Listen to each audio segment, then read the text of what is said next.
Hello guys! Curious ba kayo kung ano ang feeling ng ini-MRI? Siguro meron sa inyo ang mag-undergo ng MRI pero wala kayong idea kung paano siya nag-work, kung ano ba yung feeling, kung masakit ba siya or kung nakakatakot ba yung pakiramdam habang ikaw ay nasa MRI or nasa loob ng machine. Pero bago tayo mag-proceed sa video, make sure naka-follow na kayo sa page ko para lagi kayong updated sa mga latest ganap online. Background lang, na-injure yung tuhod ko last April 27. Nadulas ako sa CR. So, nagkaroon ng maliit na crack yung tuhod ko. Kaya as of now, hindi ko pwedeng ilakad or itapak yung kaliwang paa ko dahil baka daw lumaki yung crack sa aking tuhod. Maliit lang naman yung crack, 2 millimeters lang naman, and ayun, according sa X-ray and sa MRI result, hindi ko naman daw kailangang mag-undergo ng operation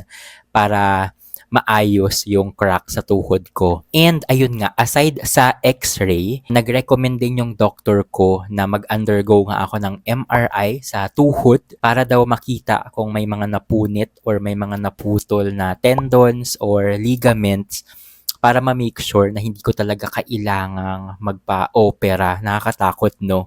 And actually, iyak pa ako ng iyak habang ako ay sinusugod sa St. Luke's BGC dahil akala ko naikot yung buto sa tuhod ko, and ini-imagine ko kung ano yung gagawin sa akin sa ospital dahil di ba may mga napanood ako sa mga movies na kapag naputulan ka ng buto, yung bigla-biglang ginaganon yung naputol na part ng katawan mo. Sa akin yung tuhod, baka biglang ganunin ng doktor yung tuhod ko, and sobrang sakit nun para lang ma-straight ulit yung buto, pero hindi naman. In reality, check lang naman yung condition ng tuhod ko by means of doing an X-ray para ayun nga makita kung may putol ba or kailangan bang isemento or kailangang operahan agad. Pero ayun nga, 2 millimeters lang naman. So kaya naman daw mag-heal yung buto ko after ilang buwan. And sa mga hindi nakakaalam, ganito ang itsura ng MRI. Ayan, para siyang kuweba. So, ipapasok ka dyan sa loob ng machine na yan. Medyo masikip siya. So, kung meron kang phobia sa mga masisikip na lugar, good luck sa'yo. Baka magpanic ka. May napanood akong video before ni Shasha Padilla na talagang nagpanic daw siya. Nagwala daw talaga siya sa loob ng MRI, hindi daw niya kinaya kaya pinastop niya yung procedure dahil ayun nga may phobia siya sa mga masisikip na lugar. And totoo naman, kahit ako wala akong phobia sa masisikip na lugar pero natakot ako sa loob. Medyo uncomfy yung feeling niya dahil masikip nga yung pagpapasukan sa'yo, and buti na lang tuhod yung may problema sa akin. So unang pinasok yung tuhod ko, so yung ulo ko medyo nandoon sa pasukan. So kita ko pa rin yung labas kahit papano. Pero yung buong katawan ko talagang nasa loob mismo ng MRI. Pero kapag ang problema mo yung upper part ng katawan mo, usually mga ulo, para i-check yung utak, talagang una yung ulo mo na ipapasok dyan sa machine na yan. So, medyo nakakatakot talaga kapag ikaw ay magpapa-MRI. And may kumot naman na provided para hindi ka lamigin dahil sobrang lamig sa loob ng room kung saan ka i-MRI, and bibigyan ka din ng headset para pwede kang makinig ng mga music habang ikaw ay nag-MRI dahil sobrang maingay din yung machine na yan, as in sobrang lakas ng mga kalampag ng machine, and maririnig mo din and mafe-feel mo din yung mga vibrations ng machine. Kahit na meron kang headset para makinig ka ng mga music, maririnig mo pa rin talaga yung mga kalabog at yung mga tunog nung machine nga. So, ayun nga, hindi ako komportable. And medyo creepy pa kasi hindi updated yung playlist ng St. Luke's BGC. Ang mga available lang na kanta that time parang nasa 70s or 80s pa. So, hindi ko alam kung buhay pa yung mga kumanta ng music na yun.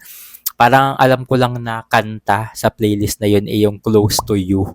Yun lang. Pero the rest, parang hindi ko na matandaan or hindi ko talaga alam kung ano yung title ng mga kanta. Sobrang tanda. And ayun nga, medyo nagpanic din ako after mga 10 minutes ata na in-MRI ako dahil bawal yung mga bakal. So, pinatanggal sa akin to, pinatanggal yung kwintas ko since bawal nga yung bakal. Pero ayun nga, habang ako ay ini-MRI, naisip ko na may bakal pala yung ngipin ko, may braces pala ako. So, nagpanic ako dahil hindi naman ako tinanong kung may braces ba. So, akala ko nakalimutan lang. So, may button akong pinrest and bigla naman may nag-respond. So, nagtanong kung bakit ko pinrest yung button. And tinanong ko nga na, ayun, may braces ako sa ngipin, pwede ba yun? Hindi ba magkakaroon ng problema yung ngipin ko or hindi ba siya iinit or ganun? And sabi naman ng operator, okay lang naman doon na may braces. So, ayun, nag-continue na lang kami. And after 30 to 45 minutes, natapos na din ako dahil hindi talaga ako gumalaw. Hindi ko ginalaw yung legs ko. And ayun nga, ang procedure daw ng MRI sa tuhod ay 30 to 45 minutes. Pero pwede siyang tumagal ng 1 hour or mas matagal pa. Depende kung gaano ka kalikot. So kung mas malikot ka, mas matagal yung pag-i-stay mo sa loob ng machine. So, overall, ang rating ko sa MRI na yan ay 2 out of 10. At sana ay hindi na ako uulit dahil nakakatakot talaga, ang creepy nung experience ko dahil parang although wala nga akong phobia sa mga masisikip na lugar, medyo nakripihan lang talaga ako sa ingay, sa kalampag ng machine and doon sa playlist na pinakinggan ko dahil iniisip ko na, ala, buhay pa ba tong kumanta neto? So, yun lang. Kung may questions kayo about sa aking MRI experience, comment down below. At kung nagustuhan nyo itong ganitong vlog, make sure na naka-follow na kayo sa page ko para lagi kayong updated sa mga latest ganap online. Thank you so much for watching and stay safe. Bye-bye for now.